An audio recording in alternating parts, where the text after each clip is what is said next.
de que tengamos este tiempo y a la expectativa de cómo nuestra conversación va quizá a bendecir, a liberar, a traer sanidad a lo mejor a mucha gente.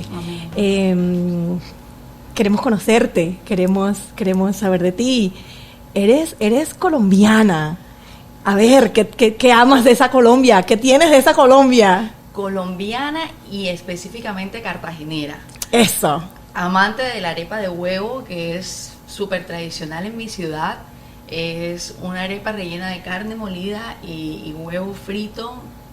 Deliciosa, por cierto, la señora arepa. Ok. Entonces, sí, cartagenera, amante del tambor, del folclore, que es típico también de mi región, de la ciudad en la que nací.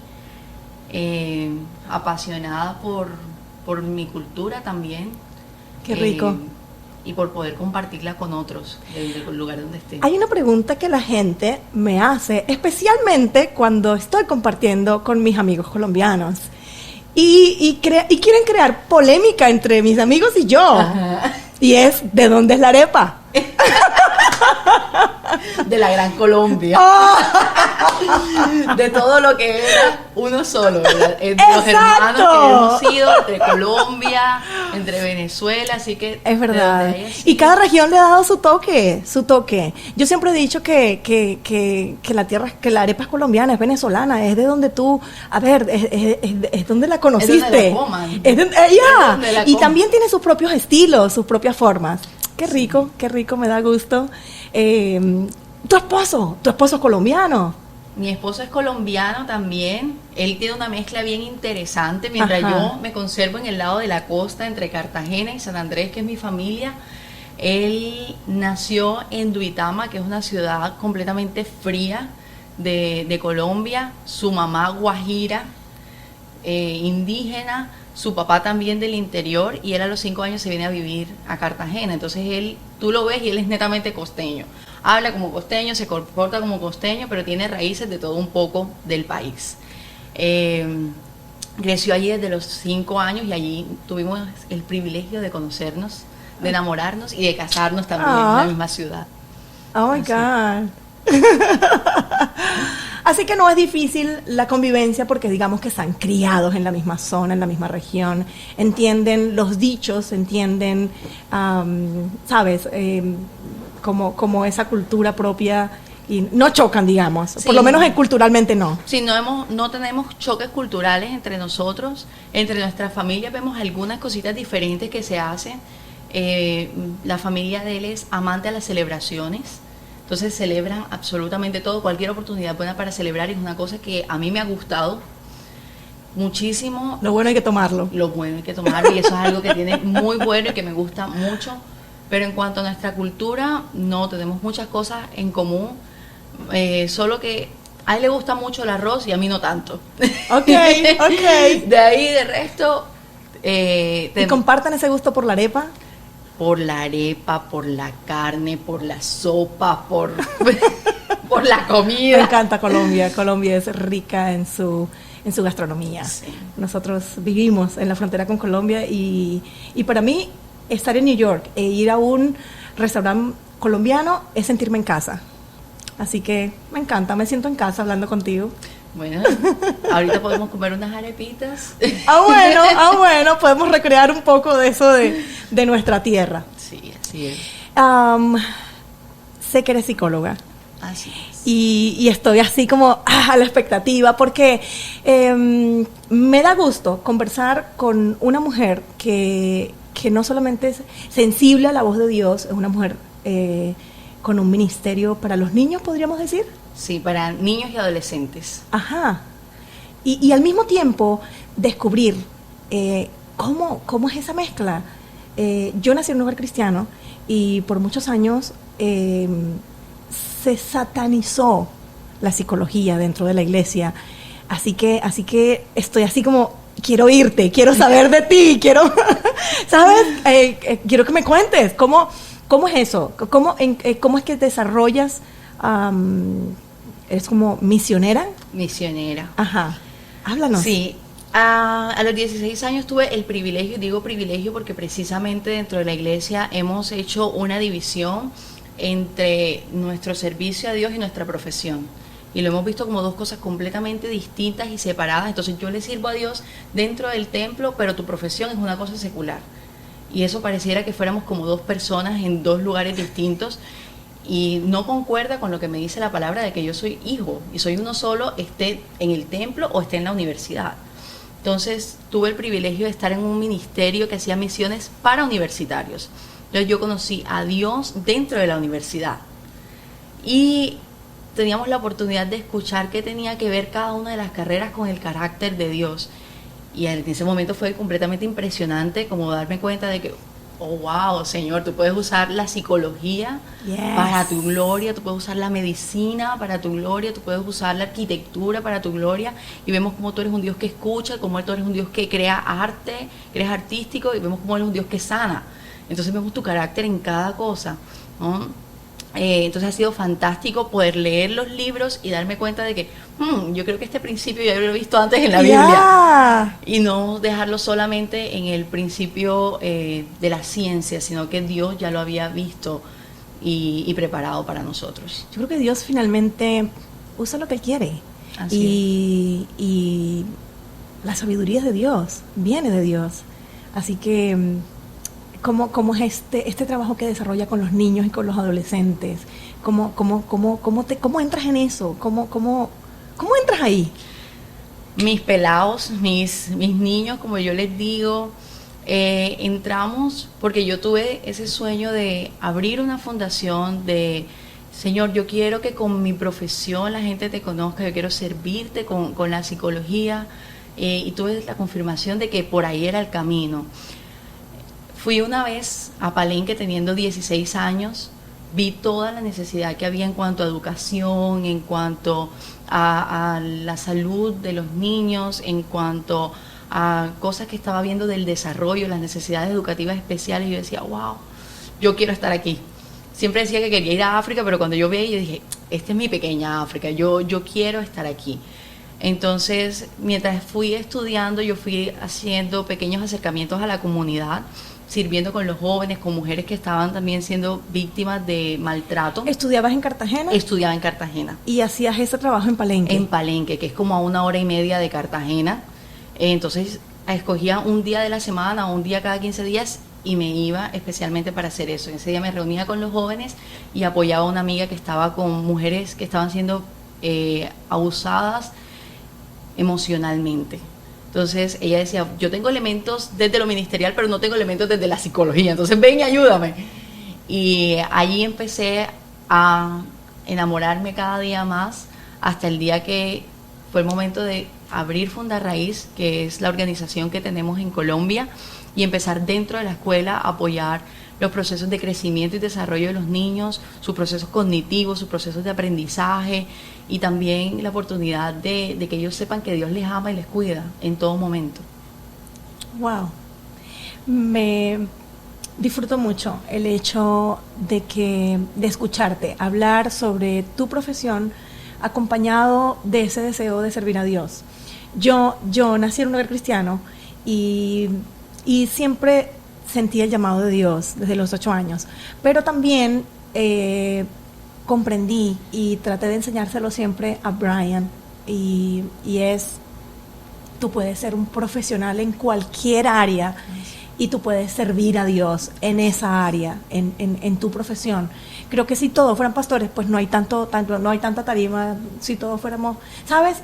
No todos podemos ser llamados por Dios para lo mismo. Claro. Y Dios necesita gente en todo lugar, en la política, en la ciencia, en las artes, en la educación.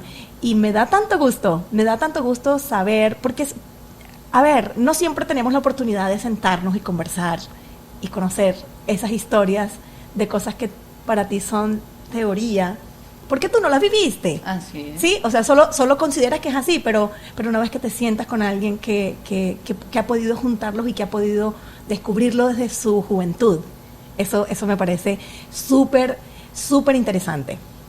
Sí, Dios está llamando hoy a profesionales. Mira, estuve el sábado en el Museo de la Biblia y hay una parte donde habla del trabajo y estaba un bombero, un profesor, un médico, y yo decía, wow, es que definitivamente Dios nos llamó en cada uno de los sectores donde estemos. Este es lo que sea que estés haciendo, ¿verdad? Ahí también puedes conocer más profundamente a Dios y darlo a conocer a otros. Qué Así rico. que- Yo estoy en esa. Me anoto contigo, me encanta. Estoy disfrutando esto. Vamos a conocer una canción que para ti haya marcado tu vida. Puede que sea cristiana, puede que no, puede que sea un momento difícil o un momento de extrema alegría. Esto yo le llamo una canción con historia. ¿Cuál sería esa canción para Cherish? Una canción con historia, bueno, la más reciente, la canción más reciente que la escucho una y otra y otra y otra vez es la de todo va a estar bien. Dice, bueno, todo va a estar bien, everything will be alright. Entonces, ¿Cantarías lo un escucho- poquitito? Oh, no. Eso se lo dejo a usted, adelante. Yo estoy segura que si yo canto, en cualquier lugar se va a ir el agua, entonces, por el bien de los que nos están escuchando. Ok. Pero me recuerda mucho esa paz que necesitamos tener de que a pesar de todo, a pesar de los momentos distintos, difíciles, todo va a estar bien. Todo va a estar bien, everything will be alright. El mundo es humano está. Cuéntame la historia de esa canción. La historia de esa canción es muy reciente, muy reciente. Puedo decir que son 9 meses que han pasado y tiene que ver con el proceso actual en que estamos con mi esposo del nacimiento y el fallecimiento de nuestra bebé. Niara nació y a los 3 días se fue con papá. Entonces, de allí para acá eso sucedió en septiembre. Y de septiembre hasta el día de hoy hemos estado recordando en nuestros pensamientos y en nuestro corazón que todo va a estar bien. Todo va a tomar nuevamente su rumbo, todo se va a ir alineando, todo se va a ir poniendo como en el sitio, aunque yo no pueda ver en este momento cuál es, no, pero estoy segura de que Dios sí lo va poniendo como en orden cada cosa y me va a mostrar cuál es finalmente ese bienestar en el cual nos quiere llevar. A veces solo vemos las caras bonitas, las caras bien arregladitas y maquilladitas.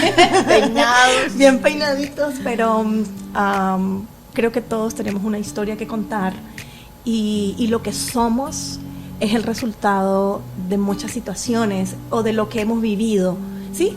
Las alegrías y las tristezas, los desafíos y las oportunidades. Bueno, nosotros tenemos 6 años de casados y durante esos 6 años, voy a ir como desde el inicio, ¿no? Ya. Desde estos 6 años, al principio dijimos, bueno, vamos a disfrutar de nuestro matrimonio, somos jóvenes, entonces vamos a disfrutar primero de nuestro matrimonio, vamos a servir a Dios todo lo que podemos. Entramos al ministerio de tiempo completo y dijimos, a los 2 años buscamos bebé. Llegaron los 2 años, nos miramos a las caras y dijimos, no, todavía no, 1 año más. Pasó el año y nos miramos a las caras y no, todavía Un nos poquito queda más, un un poquito más. Pasó ese año y nos miramos en octubre del 2019 y dijimos, ya es hora. Entonces en octubre del 2019 decidimos que íbamos a empezar en el proceso de búsqueda de bebé. No porque antes hubiese habido, digamos, como un impedimento, una situación de salud, sino porque lo habíamos planificado de esa forma. Y para sorpresa nuestra, nosotros pensábamos que en el 2020 íbamos a empezar la tarea, pero en el 2020, para principios de febrero, entonces me llega la noticia que ya estoy embarazada. Y fue la sorpresa. Nosotros justo estábamos a unos días del aniversario, una semana antes del aniversario me enteré. Y me entero por diferentes síntomas que tengo y una amiga me dice, ¿será que estás embarazada? Y yo, no, hombre, ¿qué? Eso todavía no. No, hombre. Pero me quedó la semillita y como, quizás sí. Yo dije, bueno, vamos a hacer la prueba, a ver qué. Viernes, 6 de la mañana, una prueba en casa, positivo. Yo, Señor Jesús. Lo primero que hice fue, bueno, ponerme mis manos en el vientre y decir, Señor, gracias. Gracias. Y desde allí comenzó una cosa que yo en ese instante llamé un momento de fe. Un momento de fe porque uno no ve absolutamente nada. O sea, en ese momento eran las 2 rayitas en rojo, pero no había más nada. Y además tiene un margen de error. De error. Y, entonces ¿sabes? yo dije, yo voy a ir al médico, voy a empezar el proceso. Ya cuando tenía la prueba del laboratorio, dije, ahora le voy a decir a mi esposo. Me aguanté una todo semana. esto lo guardaste. ¿Cómo lo hiciste? No sé, pero yo esperé una semana porque yo dije, teníamos unas fotos que nos iba a hacer Nicolás. Nicolás es nuestro fotógrafo en la organización y Nicolás nos iba a regalar fotos por nuestro aniversario. Entonces yo dije, esta es la sorpresa. No, yo preparo el anuncio y se lo doy en plena sesión de fotos, pero yo le dije, bueno, yo te tengo tu regalo, ¿quieres que te lo dé en público o te digo en privado? Me dice, no, dámelo en privado. Entonces el día del aniversario le dije con un letrerito así como ese que tenemos ahí en el fondo, ajá, le dije que venía un bebé en camino. Y yo siempre le había dicho a él y a algunos amigos que cuando fuéramos a anunciar que estábamos embarazados, que estaba embarazada, lo iba a hacer con unos Converse rojos. Entonces yo mandé a comprar, apenas tuve las 2 rayitas rojas, yo mandé a comprar los Converse para ¿del tamaño bebé? Del tamaño de bebé, para mostrárselos a él con el anuncio. Entonces yo empecé a llamar eso un momento de fe, un momento de que iba creciendo y no veíamos nada, sino como al mes que íbamos al médico, ¿verdad? Y en esos chequeos médicos, después de la semana 20, nos empezaron a decir, hay una alerta. Y una alerta que tenía que ver con su crecimiento, todo estaba bien, su ritmo cardíaco estaba bien, sus procesos neuronales estaban bien, nos hicieron pruebas de amniocentesis con el líquido amniótico, todo estaba bien, pero sus huesitos estaban desarrollándose de una manera distinta, estaban un poquito más lentos del desarrollo que deberían tener de acuerdo a las semanas. Pero hasta ese momento no tenían ningún riesgo en cuanto a su vida, sino que quizá iba a ser un poco más bajita que nosotros. Entonces nosotros 2 súper altos y ella quizá iba a ser un poco más bajita que nosotros. No había un riesgo de su vida. Ya sabían que era niña. Ya sabíamos que era niña. Hicimos nuestra revelación de sexo para nuestros amigos. Empezamos la búsqueda de nombre.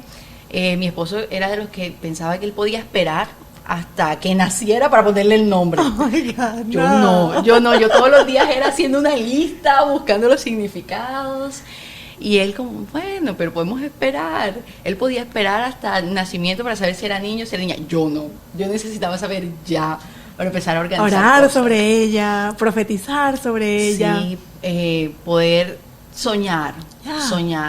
Y me acuerdo que habían unas canciones que escuchaba durante ese tiempo que me hacían pensar en ella, ¿no? Y yo cantaba así con toda mi voz, no desafinada, sino con tonos selectivos. Tú eres de los que tienen la voz medio odiosa.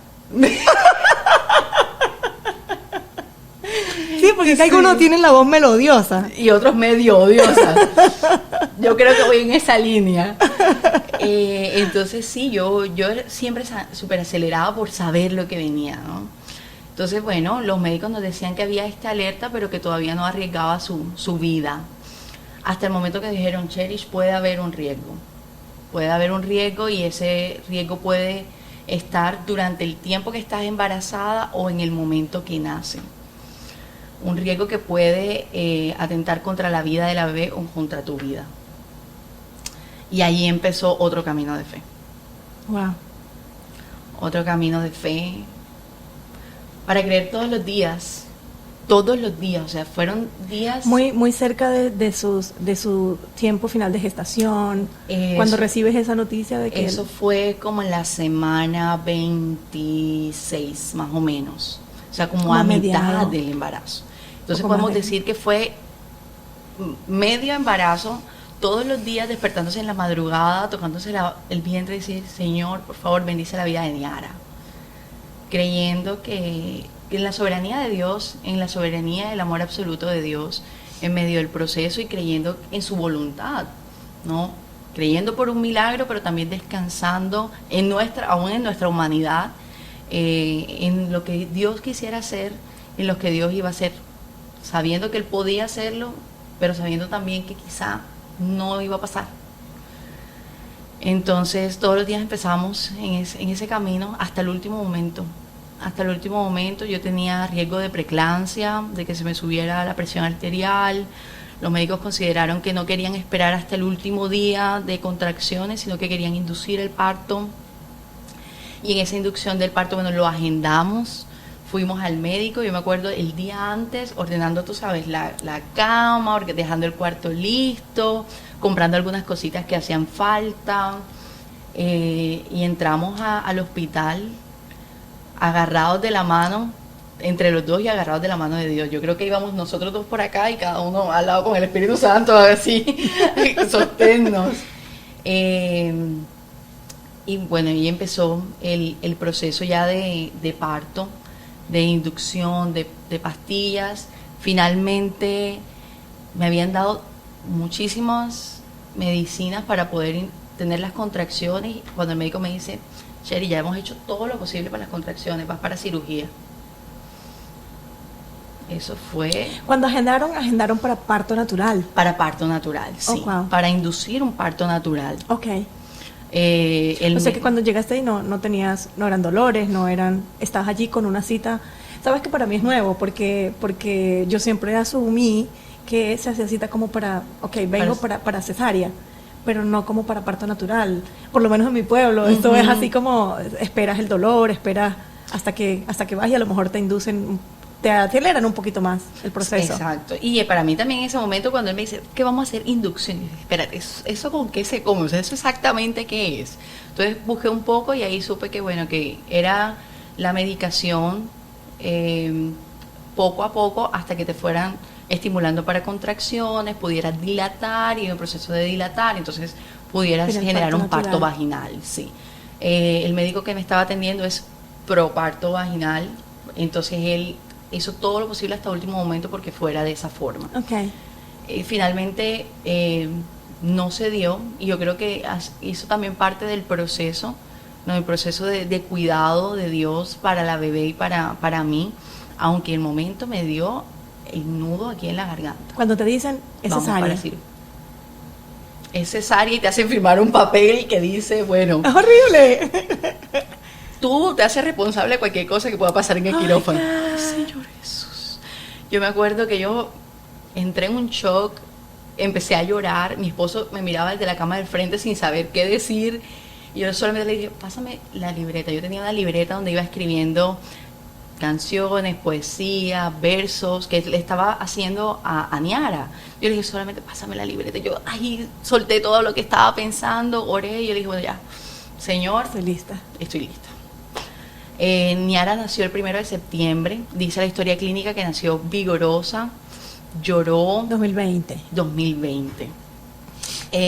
Los médicos esperaban que de pronto sus pulmones no iban a soportar el momento de expandirse, porque era justo el riesgo que ellos estaban previendo en su caja torácica. Entonces decía, quizá en el momento que vaya a querer respirar sola no va a poder y se va a ahogar.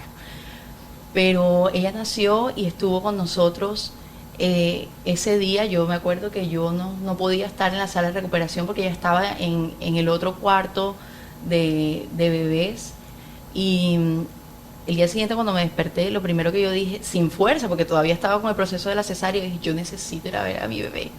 Entonces estuvimos con ella durante esos días hasta el momento en que el médico nos dijo, bueno, su respiración está siendo más difícil, vamos a necesitar intervenir, aceptan que la intubemos. Eso fue una decisión dura para tomar, porque tampoco queríamos que sufriera. Claro. No queríamos un proceso en doloroso. Su empeño a lo mejor pero tampoco queríamos que se forzara. Entonces era como, Señor, exactamente qué necesitamos hacer. Decidimos hacer eso, pero que no fuera, como que no fuera tan traumático para la bebé.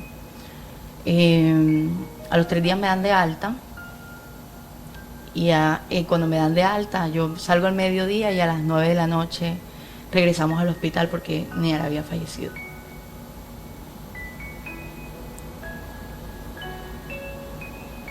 Jesus.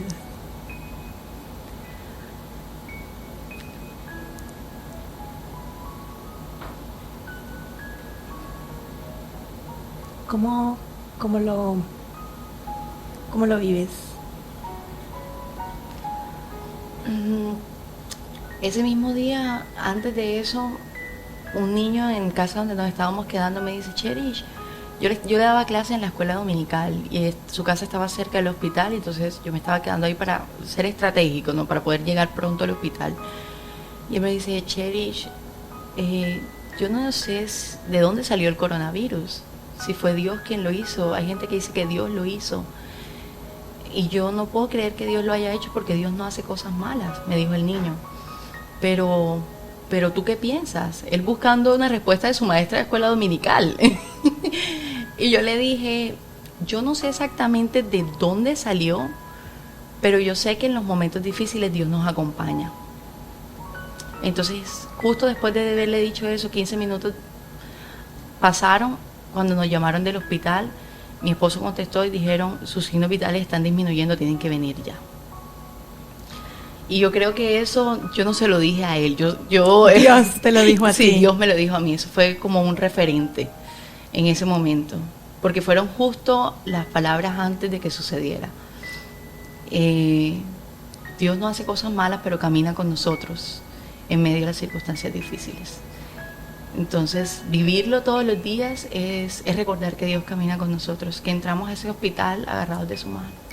Tristemente, Cherish, a veces por no haber pasado nosotros por una situación similar, nos es difícil comprender el dolor de una madre que pierde a su bebé apenas nace, y cualquiera podría decir, pero acaba de nacer, pero no es fácil, y tampoco es fácil a veces, ni a lo mejor queremos dar tantas explicaciones de hacerle entender quizá a la gente. Es doloroso. Es doloroso. Es doloroso en cualquier momento del proceso de gestación que suceda. Porque una vez que tú te sabes madre, una vez que tú empiezas a ese soñar, esa expectativa, esos deseos, mira, tú empiezas a crear un mundo, ¿no? Un mundo de sueños, un mundo de oración, un mundo en el que tú dices, ay, cuando hagamos esto, cuando pase esto, y en cualquier momento de que esos sueños se detienen, va a ser doloroso. Entonces imagínate si en el proceso de gestación ya tú estás soñando y tú estás como, yo me imaginaba así como una mini-mí, ¿no? Vistiéndonos muy similares, tomándonos fotos, así todos los rulitos aparte, porque papá también es bastante rizado, entonces yo decía, ay, así la foto de los tres. Y saber que fue un momento en el que, solo hubo un momento en que pudimos estar los tres. Entonces, saber que fue un momento, y que ese momento lo he atesorado y va a seguir atesorado para siempre, pero que fueron instantes, que sí son dolorosos. Y quizás la gente no los entiende, no los comprende. Quizás la gente puede decir, mira, pero tú eres muy joven, todavía tienes oportunidad, tranquila, va a venir otro, pero nada lo reemplaza. Nada reemplaza el hecho de que tú amaste a alguien, lo amaste, haya sido una semana, 2 meses, 9 meses, un día, pero lo amaste, lo disfrutaste y ya no está. Sí, entonces es un proceso a caminar de una manera intencional, y sabiendo que nuestras emociones van a venir, y el dolor, la tristeza va a venir, el llanto va a venir, o sea, el llanto aún después de los meses todavía sigue haciendo un nudo en la garganta y todavía sigue tocando el corazón y diciendo, todavía está ahí. Me sorprende tu valentía.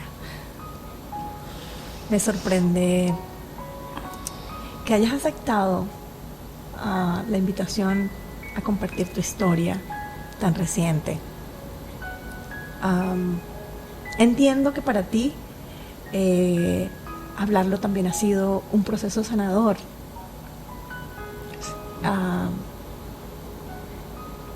¿Cómo es ese proceso para ti? Yo creo que yo soy de las personas que, mira, nosotros necesitamos reconocer que necesitamos ayuda. Pero a veces Aún no siendo creemos, ministros, siendo quienes seamos. quienes seamos. Tú puedes ser el profesional que quieres en el área de la salud mental, de la psicología, de la medicina. Tú puedes ser la persona más espiritual que ora todos los días, que ayuna, que busca a Dios. Pero cuando tú tienes una situación que sabes que no puedes sobrellevar por ti mismo, tú necesitas buscar ayuda.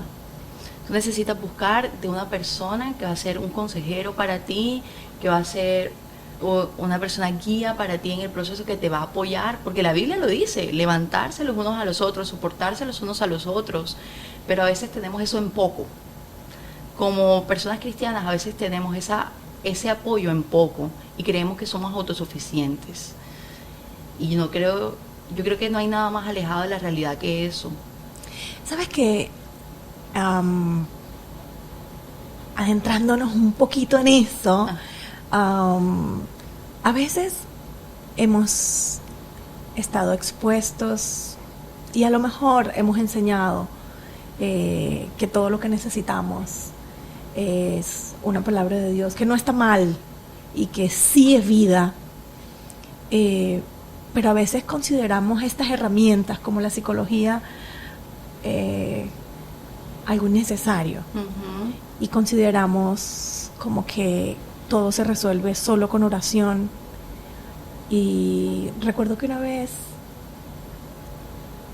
tenía algunos pensamientos sobre mi matrimonio y quise compartirlos con alguien, porque digo, caramba, no es normal que yo esté pensando, discutimos por lo que sea, y yo estoy pensando en, si nos divorciamos y resolvemos este lío y ya.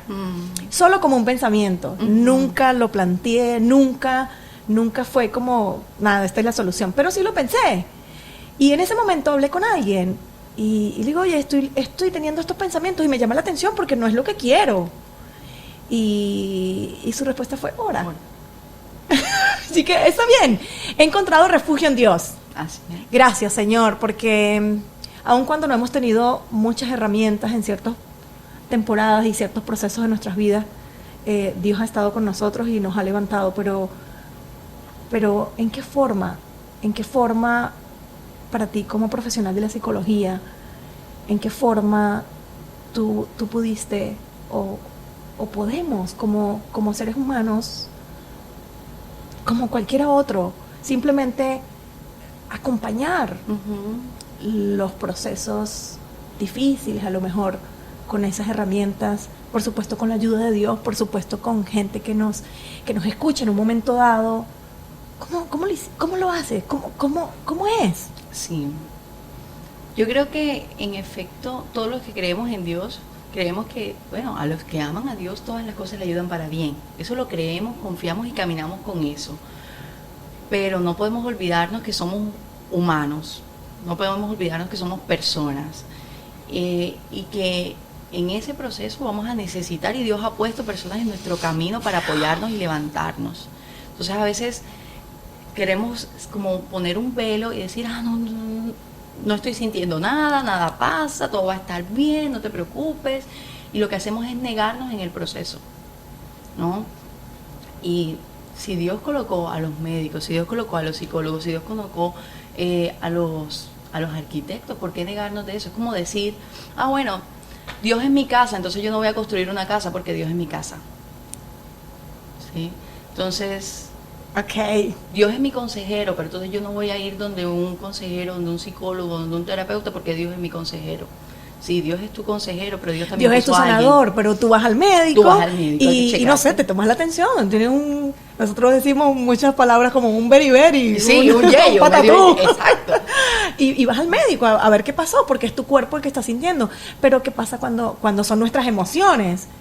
Porque ahora como que aceptamos que puede haber enfermedades en nuestro cuerpo y seguimos creyendo la palabra de Dios, pero vamos a un médico. Pero ¿qué pasa cuando son nuestras emociones las que se escapan de nuestras manos? Y cuando es nuestra salud mental, porque entonces hablamos de nuestras emociones y hablamos de la depresión y hablamos de la ansiedad como si fuera una cosa satanizante, así como que si tú estás depresivo, si tú tienes una depresión, un episodio de depresión, un episodio de ansiedad, tú no eres espiritual. Si tú no eres no espiritual, oras suficiente. No oras suficiente, tú necesitas orar más. Tú necesitas buscar más de Dios porque algo no está bien en tu vida.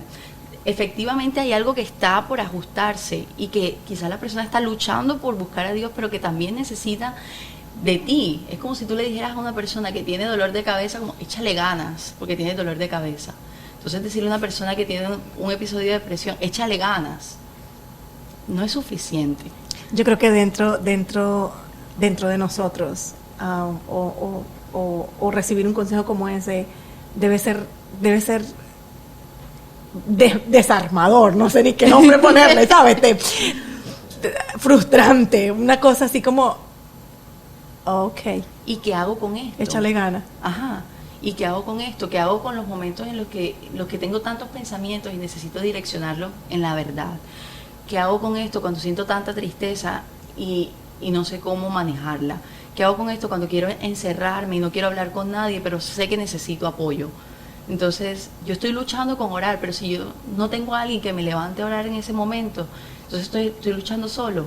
Y para eso, mira, hay una diversidad de apoyo que nosotros podemos buscar. Nosotros podemos buscar nuestra red de apoyo, ¿verdad? Nuestros amigos, nuestra familia, pero también podemos buscar especialistas en el área. A mí me gusta pensar que, o valorar como pastora, esas herramientas. Y también sé que hay gente que a lo mejor no tiene esa oportunidad de tener acceso a esos profesionales, por una parte. Por otra, entiendo que también muchos de nuestros movimientos dentro de nosotros y esas cosas, esos cambios emocionales, son también producidos por la química de nuestro cuerpo. Uh-huh. A lo mejor algo se desbalanceó y no sabemos que solo con, no sé, alguna vitamina y ya a lo mejor nos balanceamos de nuevo y volvemos a... Pero desconocer tanto, creo que hace mucho daño, y especialmente lo ha hecho en el ámbito de la iglesia. Sí. Fíjese, pastora, que, por ejemplo, el estrés. El estrés es producido por la alteración del cortisol en nuestro cuerpo. Y es un químico que produce nuestro cuerpo. Y entre más estrés tenemos, se aumentan los niveles de cortisol. Y al aumentarse los niveles de cortisol, entonces empieza a desatarse una serie de síntomas, que entonces empieza nuestro corazón a responder, a acelerarse, puede empezar nuestro sistema nervioso a acelerarse y empezar a sudar, empezar a temblar, y uno, cuando tiene eso físico que está evidenciando, ora para que se te pase. Hay otras cosas que necesitamos de hacer además de orar. Sé que también tuviste que enfrentar o no sé, luchar a pesar de todo, y ese a pesar de todo es también la fibromialgia. Uh-huh. ¿Cómo fue ese proceso también? Sí, eso fue mi adolescencia. Tenía 25,000 cosas para hacer. Yo estaba estudiando, trabajando al mismo tiempo en el ministerio, tanto de misiones como dentro de la iglesia, en la danza, en el teatro, en el evangelismo y en todo lo que se pudiera aparecer en el camino. Tenía unos 19 años y yo creía que podía ganarme el mundo, pero ¿tú sola? Yo solita. Entonces descansaba poco, dormía poco, porque yo llegaba en la noche a estudiar, a hacer trabajos para la universidad, desayunaba helado a las 7 de la mañana porque necesitaba azúcar para despertarme. Mis compañeras de clase decían, ¿cómo lo hace? O sea, ¿cómo hace 20,000 cosas al mismo tiempo? Y llegó un momento tan crítico que no me podían tocar, porque si me tocaban me dolía el cuerpo, o sea, me dolía. Yo recuerdo una escena en el piso de una de las oficinas de la universidad llorando porque no aguantaba el dolor. Y el médico me dijo, mira, tienes tantos años y hay 8 horas para dormir, 8 horas para trabajar y hay 8 horas más. ¿Qué vas a hacer? Necesitas trabajar las horas que vayas a trabajar y después de las 6, de las 7 de la noche, Vete a un cine, vete al teatro, ponte a leer, ponte a hacer otra cosa y duerme las horas que tienes que dormir. Eso fue duro para una persona que quiere estar en todo. Estar en todas las cosas. La ayuda, todas las fuerzas del mundo, toda. pero... La sal que quiere estar en todos los sancochos. Eso fue duro, pero fue un aprendizaje para empezar a decir no a algunas cosas, para poder empezar a colocar límites, para poder decir, yo no puedo con todas las cosas, y no porque no participe en las 25 cosas que hay en la agenda de la semana en la iglesia, no quiere decir que no estoy sirviendo al Señor.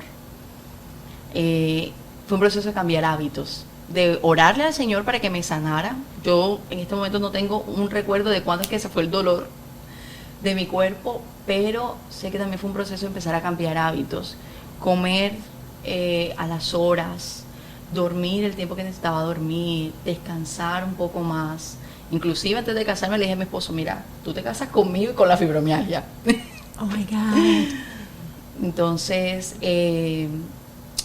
y también se habla de que es una enfermedad ocasionada por el exceso de estrés. ¿Y quién diría que estrés puede generar todo esto? ¿Y quién diría? Yo sé que hoy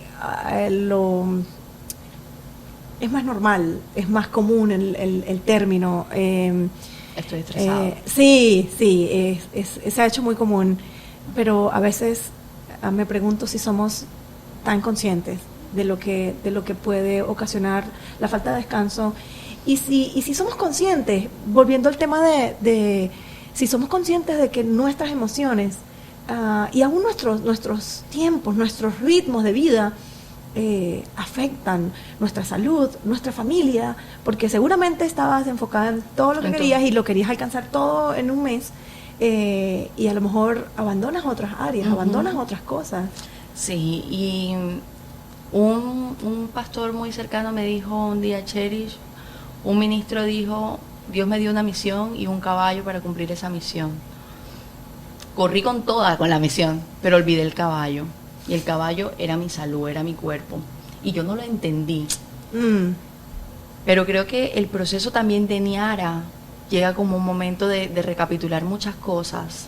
Y de recapitular el hecho de aprender a decir que no, el hecho de tomar tiempos de descanso, el hecho de saber que aún como ministro yo necesito tiempos de pausa.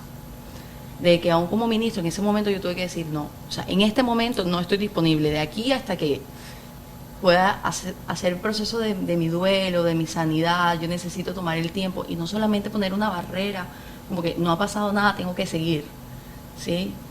Y es lo que muchas veces como ministros hacemos también, escondemos las emociones porque decimos, yo soy el pastor, yo tengo que seguir. Creo que eso es algo muy peligroso, muy peligroso.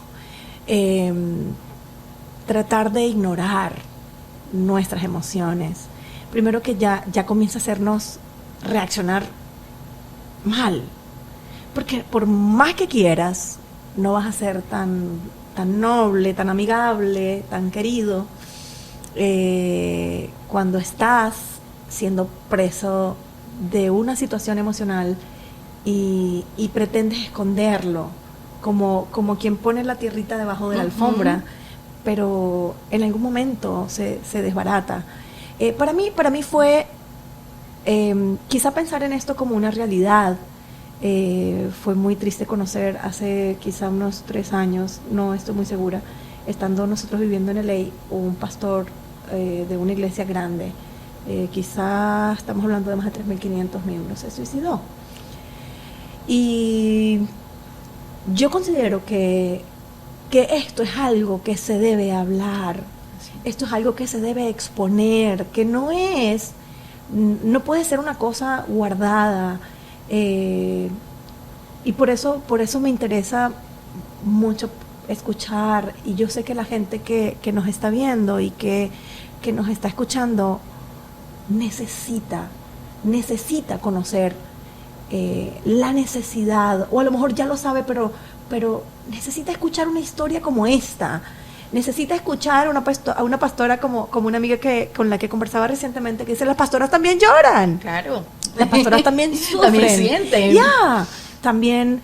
Y escucharte, yo creo, a mi parecer, desde este lado del camino, y viendo un poco tu historia, lo que aún atraviesas,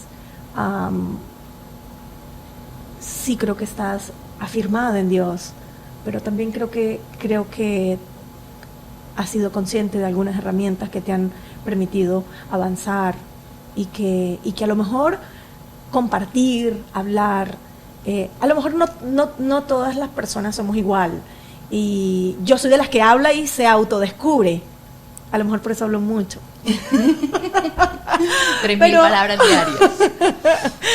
No sé qué tanto, pero sobre todo las mujeres solemos ser más habladoras, necesitamos conversar un poco más. Así que tú sigues ahora, decía el apóstol Pablo, no pretendo haberlo alcanzado ya. ¿Cómo te sientes hoy? ¿Cómo estás? ¿Qué significa este momento para ti? Yo siento que cada día como que Dios me está empujando a ir un poquito más profundo, para compartir de una manera más profunda acerca de todo lo que sucedió con Niara. Niara significa aquella que tiene un gran propósito. Ese es el significado, del de su nombre. Sí. Y creo que el propósito ha sido este.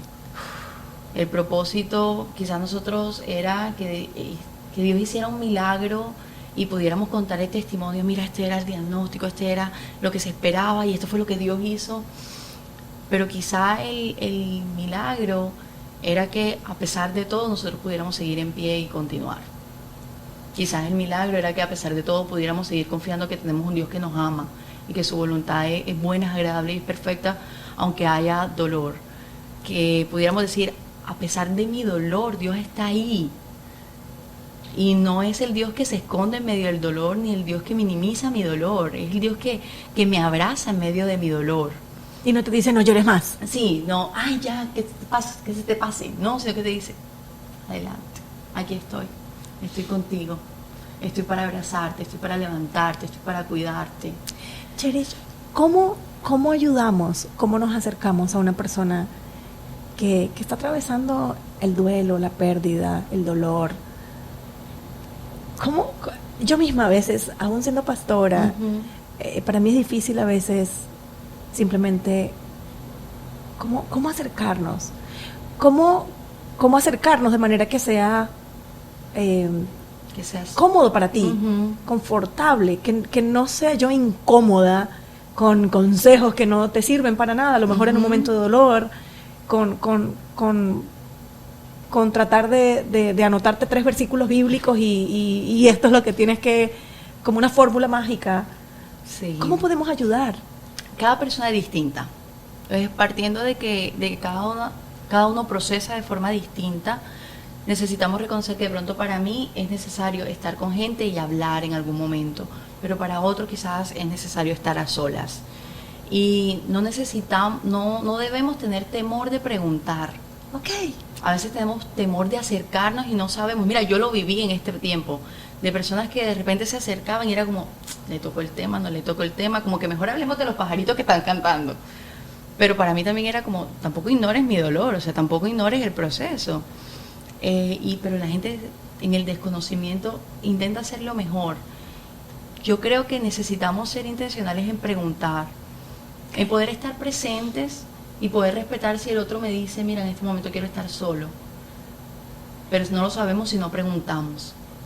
Y no tomarlo tampoco como algo ofensivo. No quiere estar conmigo. Sí, no es contra ti, no es personal, no es que no te quiera, no es que te esté rechazando, no es que, mira, yo la fui a ayudar y me dijo que quería estar sola. No es ni siquiera ponernos en los zapatos del otro, porque no podemos. No hay forma. No podemos. Es aceptar cuál está siendo el deseo de la otra persona en ese momento. Entonces, a veces podemos acompañar desde el silencio. Quizás en un momento de dolor, tú llegas a la casa de alguien y de pronto las cosas como que no están en el lugar que usualmente están y como que no está todo completamente ordenado. Mira, tú preguntas si puedes ayudar, pero no critiques. Okay. Como, oye, pero mira el desorden. Si tú quieres ayudar y ser de apoyo, quizás mira cuál es la necesidad que está teniendo. Nuestros chicos en algunos momentos enviaban comida, o enviaban unas flores, o enviaban un desayuno, o mandaban un mensajito, y en algún momento dijimos, bueno, pueden venir. Y cuando dijimos pueden venir, en medio de la pandemia, ya ellos estaban ahí. Todos querían ya estar ellos ahí. estaban ahí. Sin de pronto saber mucho cómo hacer, pero cuando dijimos, mira, ¿será que vienen? Ahí estaban. Entonces preguntar, acompañar en el silencio cuando se necesita estar en silencio, no pretender que tenemos todas las verdades, porque la manera en que tú procesas el dolor no es la misma manera en que el otro lo procesa. Entonces, simplemente estar, acompañar. Si tú sabes que el otro necesita algo, poder ser de apoyo. Un amigo pastor dice, bueno, ¿y qué necesitan? Yo le dije, mira, yo necesito salir a pasear, o sea, caminar y salir a otro lugar. Yo, bueno, entonces yo lo voy a ir a buscar. Okay. Y lo fue a buscar y nos llevó a dar una vuelta allí cerca de la ciudad, en medio de las restricciones del COVID y todo. Y regresamos, y bueno, eso fue bueno, eso fue sanador. Y si tienes herramientas como profesional, o si conoces a alguien, ¿verdad? Tú también puedes decir, mira, yo conozco a esta persona, te gustaría hacerlo, porque quizás la persona que está en momento de dolor no sabe ni siquiera qué necesita o qué quiere. Yeah. Entonces tú puedes estar allí, no solamente pensar y desear estar, sino ser y estar, ser su amigo, ser su hermano, mostrarte como amigo, mostrarte como hermano. Por supuesto, orar, pero pregúntale qué necesita. Oh my God. Nadie se la sabe. No.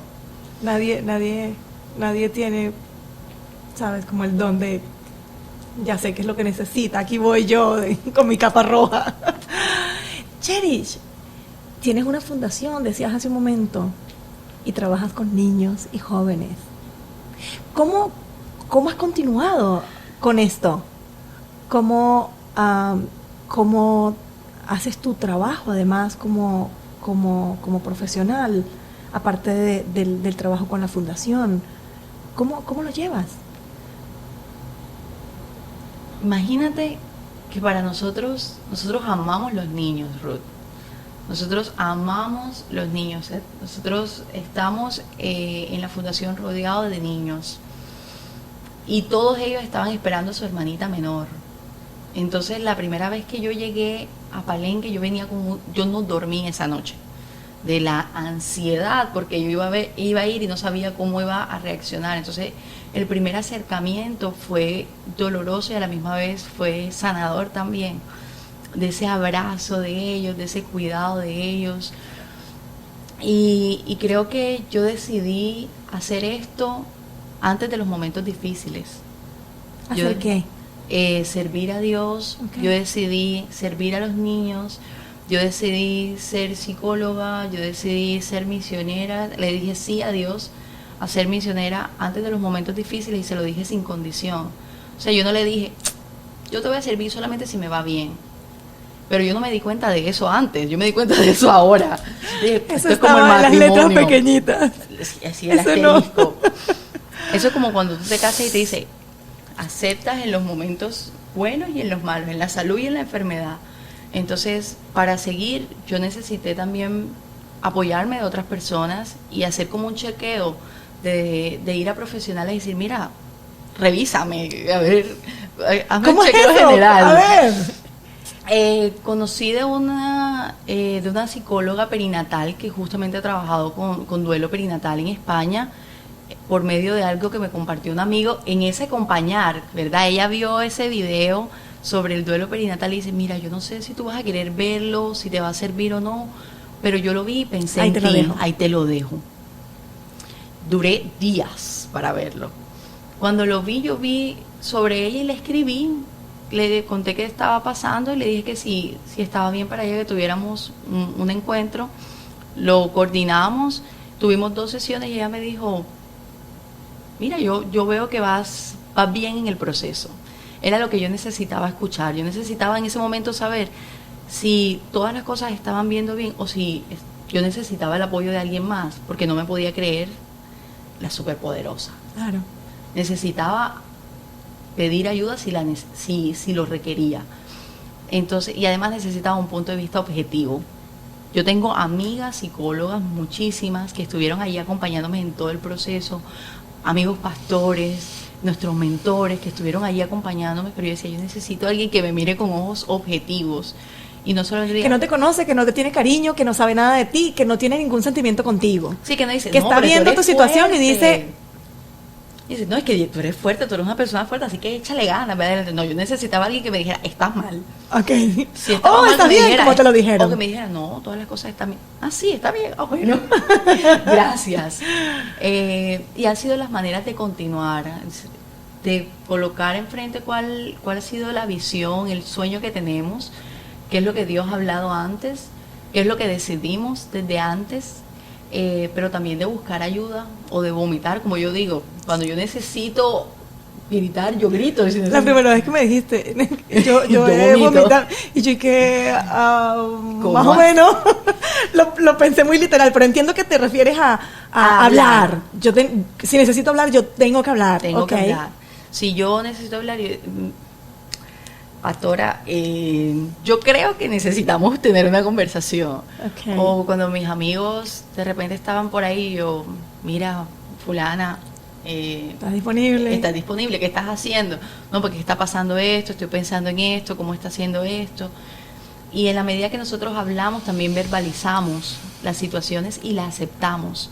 Porque un proceso de dolor requiere pasar de esa etapa de negación a aceptación.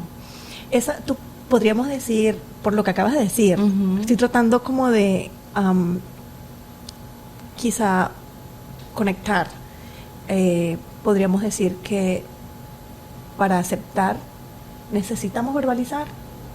Sí. Necesitas decirlo. Necesitas decirlo. Necesitas expresar tu dolor y reconocer que sí, que lo que esperabas ya no está. Sí. O lo que tenías ya no está. Nuestros cerebros necesitan saberlo también. ¡Qué loco! Y en el momento que nosotros pensamos que nuestro cerebro necesita saberlo, tenemos que entender que nuestro cerebro aprende también por lo que nosotros decimos. Y eso es un proceso neurológico, ¿no? En el momento que tú hablas y tú estás trayendo un código nuevo a tu aprendizaje, estás conectando tus neuronas de una manera distinta. Entonces, en el momento de procesar tu dolor, cuando tú lo verbalizas, tú también estás diciendo esto es real. Y le estás diciendo a tu cerebro, esto es real, esto sí pasó. Porque tu cerebro no está distinguiendo entre lo que es verdad y lo que es mentira. Necesita que tú le des la dirección, ¿no? Entonces, hace parte del proceso de sanidad que tú lo reconozcas y seas capaz de hablar del asunto. Y que tú puedas regresar a vivir cada una de tus áreas, tus sueños personales, tu desarrollo ministerial, tu desarrollo profesional, a que lo puedas vivir de una manera sana. Porque cuando nosotros tapamos nuestra emoción, eso va a salir por algún lado. Va a salir con nuestras enfermedades físicas, va a salir con las respuestas agresivas de repente, Explosiones. va a salir con la falta de descanso, con el no puedo dormir, que siento que duermo pero no estoy descansando. Ujú. Eso va a salir porque es como una Como gangrena. una que no olla está- de presión. Sí. Ahí va, cocinando, lento, lento, lento, lento. Y tú no quieres que explote eso y que te haga un desastre en la cocina, ni que te haga daño. ¿Has visto una explosión de una olla de presión? Y de frijoles, imagínate. Oh my God, es horrible. Yo siempre le tuve miedo a las ollas de presión.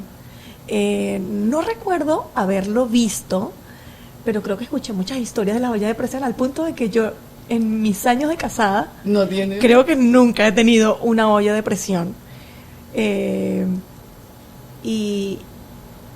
Y pensar, si no quiero una explosión de frijoles en mi cocina, porque me da sustito ese asunto de la explosión. Creo que tampoco quisiera una explosión de emociones. Ujú. Así que definitivamente necesitamos abrir el corazón. Es difícil porque es como desnudarse, Completamente. es exponerte. Y cuando piensas que Cristo se desnudó en la cruz, cuando piensas que Cristo se hizo completamente vulnerable por amor a ti, por amor a mí, que Él se expuso a ser lastimado, que Él se expuso en esa cruz a ser vituperado, a que le dijeran cosas ofensivas, a que lo lastimaran físicamente, pero lo hizo por amor. Tú entiendes que el amor es vulnerable y que cuando tú amas tú necesitas desnudarte a la otra persona, y mostrar también tu vulnerabilidad, y que la gente sepa que en ese proceso de vulnerabilidad también está Dios, de que en nuestro proceso de cristianismo no somos superpoderosos, que también lloramos, que también tenemos momentos de tristeza, y que Jesús lo hizo primero, Jesús sufrió primero por nosotros. Cuando entendemos eso de que Él se hizo vulnerable, nos cuesta decir, mira, quizás no estoy tan bien en este momento como para predicar, para enseñar, quizás no estoy tan bien en este momento, no estoy a mi 100, pero estoy en mi proceso, no lo he alcanzado todo, pero voy caminando hacia la meta, ¿sí? Entender que cuesta estar aquí y decir, mira, mi bebé falleció hace 9 meses, en el momento en que más la esperábamos, en que más la deseábamos, en que todo el mundo que conocíamos se alegró, celebró con nosotros, y todos estaban, yo soy la tía Memi, yo soy el tío Nico, yo soy el hermano mayor, es que cuando nazca yo la voy a regañar, es que yo voy a ser el tío consentido, yo voy a hacer que... Y claro, no solo tú hiciste planes, todo tu entorno planes. Hizo también planes de ti, de tu familia. Entonces todo mi entorno también vivió un luto, también caminó con nosotros el proceso de dolor, y yo tuve que entender también que el proceso de dolor no era solamente mío, y tuve que ser vulnerable para compartir a los demás cómo estábamos pasando, para compartir a los demás cómo Dios estaba procesando con nuestro corazón, para compartir a los demás cómo en algunos momentos decía, perdóname porque en este momento se me escapan cosas de la mente, se me olvidan cosas, a veces como que sí quiero salir, pero a veces como que no, déjame mejor en la casa, perdóname si en algún momento no te contesto, pero no estoy lista para contestar, perdóname si ahorita no te comparto abiertamente todos los detalles, pero en algún momento habrá el tiempo para hacerlo. Todos lo vivieron con nosotros, y ahorita me preguntabas, ¿verdad? ¿Cómo caminamos con esa persona? También cuando somos nosotros quienes vivimos el luto, necesitamos entender que los demás están caminando con nosotros en ese proceso.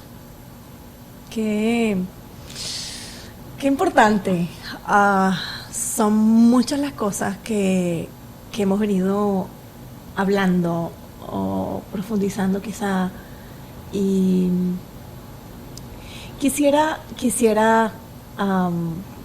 emocionarme un poco contigo y soñar junto contigo y con esos niños que trabajas, con esa fundación, con esa hacia dónde quieres ir.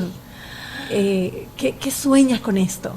¿Qué quieres? Ay, Dios mío. Pide, Señor. Hay un montón de cosas que quiero. Queremos construir un centro comunitario, queremos becar a niños para que entren a la universidad, porque una de las cosas más difíciles es poder acceder a la universidad porque no cuentan con los recursos, porque sus familias trabajan y con lo que ganan, si acaso a veces les alcanza para comer, entonces quizás si no trabajan un día, ese día no comen. Sueño con que podamos ir a otros lugares, no solamente a Palenque, no solamente a La Guajira, sino tener un montón de profesionales trabajando alrededor de las necesidades de los niños y adolescentes, con un edificio súper grande.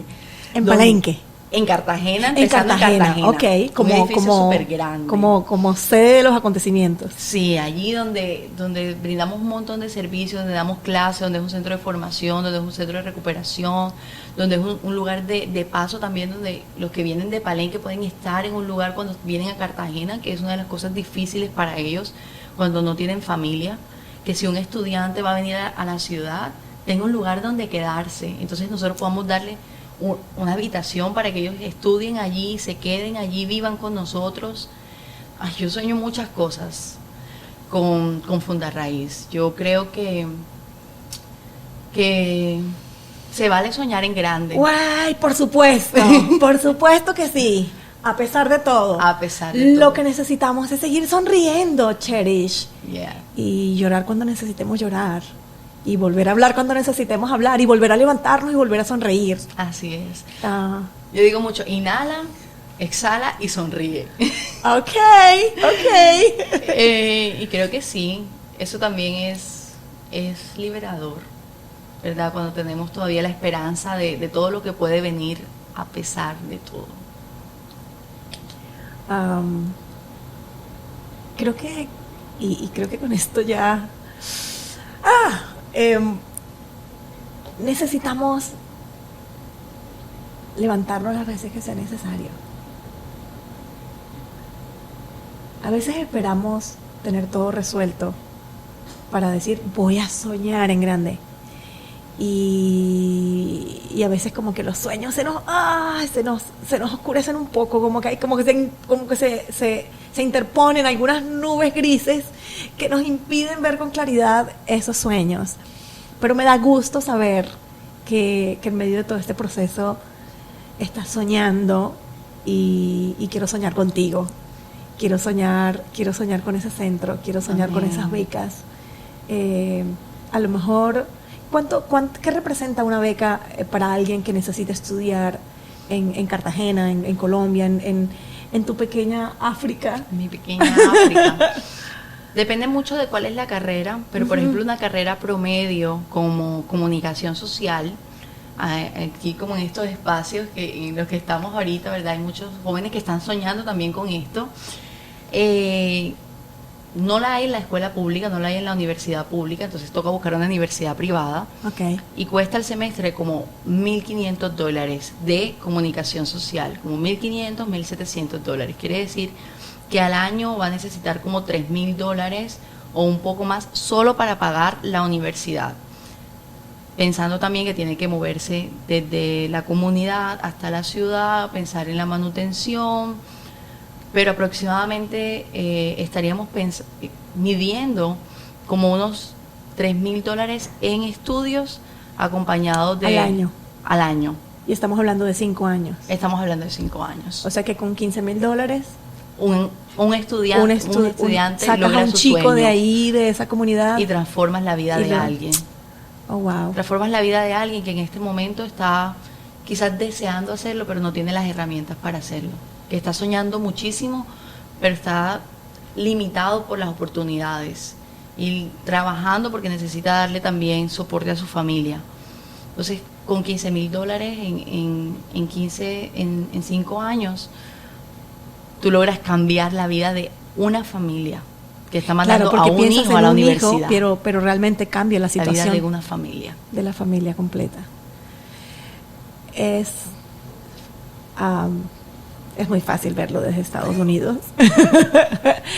y ruego a Dios que esta exposición, que esta conversa pueda ser un guiño para alguien que tenga los recursos y dice, yo quiero ser parte de esto. Amén. Yo quiero sumarme a este proyecto. Amén. Yo quiero poner un granito de arena. Yo quiero hacer algo por ese sueño. Estoy feliz de tener este tiempo contigo, Cherish.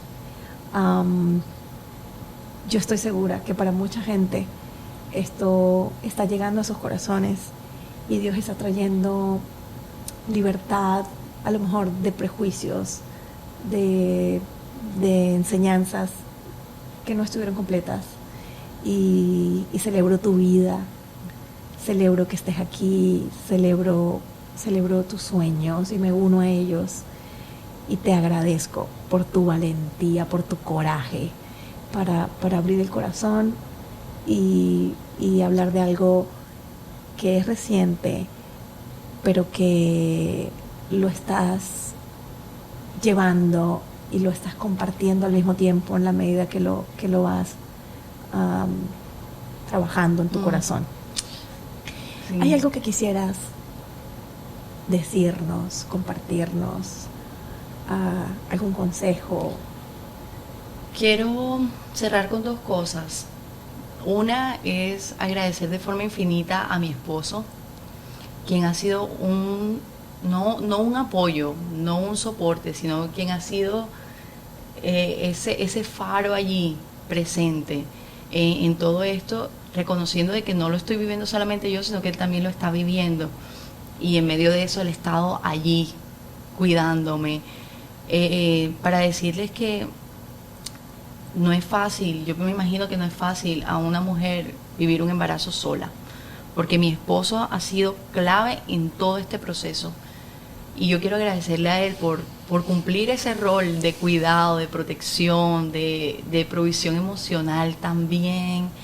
Y decirle a los hombres que ellos son una pieza clave en el camino de sus esposas, de su pareja, que no es ella la que está viviendo el embarazo sola. No es ella la que está viviendo solamente el proceso. Quizá ella tiene los síntomas, pero definitivamente el proceso es de los dos. Y aquellas mujeres que nos van a escuchar, que nos están escuchando, que sepan que no están solas, que tienen un Dios que las ama, que las cuida y que si necesitan ayuda, la busquen. Que no se atemoricen de decir, me siento sola, me siento triste, me siento angustiada, tengo temor, porque estamos para escucharles. Entonces, mis puertas están abiertas desde las redes sociales, desde mi teléfono, para orar por las personas que necesiten oración, pero también para acompañar a esas mujeres o a esas familias que pueden estar atravesando por un proceso similar y que necesitan saber que no están solos en ese proceso, que alguien se les adelantó, pero que así como Dios lo hizo, lo está haciendo con nosotros, también lo puede hacer con ellos. Así es. Gracias. Oh my God.